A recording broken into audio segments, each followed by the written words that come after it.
On December 7th, the US State Department finally released an official statement on the November 24th chemical attack, which hit the government-controlled city of Aleppo, injuring over 100 people. However, instead of condemning terrorist groups, which used chemical weapons, the State Department accused the Assad government and the Russians of gassing Aleppo residents to undermine the ceasefire in the Idlib de-escalation zone.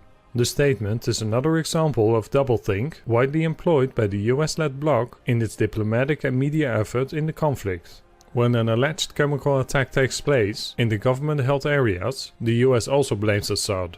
The Russian Defense Ministry reacted to the accusations by saying that the supply schedule of chemical weapons by the Western Special Forces to the terrorists in Syria is synchronized with the State Department statements. The Defense Ministry added that it has undeniable evidence that the chemical weapon attack was carried out by militants.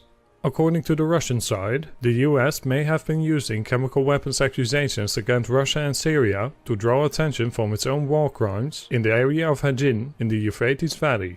On December 7th, 2 Turkish military convoys entered Idlib to the Kafaluzza border crossing.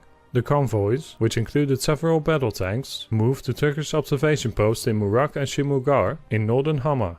These 2 of in total 12 Turkish observation posts, established in the framework of the Idlib de-escalation agreement, have a special importance because they are located in the area where a Syrian Arab Army SAA military action is expected in case of further escalation in the region.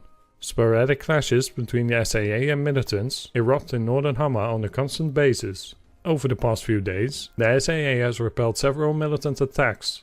On December 8th, the Syrian military even employed an armed UAV to target positions of the National Front for Liberation (NFL) in the town of al-Hokura.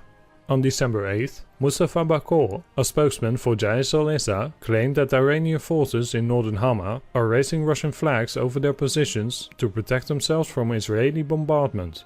Earlier, in 2018, the Free Syrian Army in southern Syria made similar accusations claiming that the Iranian forces were wearing SAA uniforms to avoid being detected by the Israeli military and intelligence.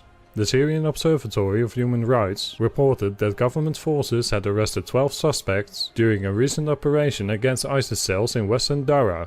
Some of the suspects are reportedly related to Abu Ali Abaridi, a former leader of the Khalid ibn al-Walid army.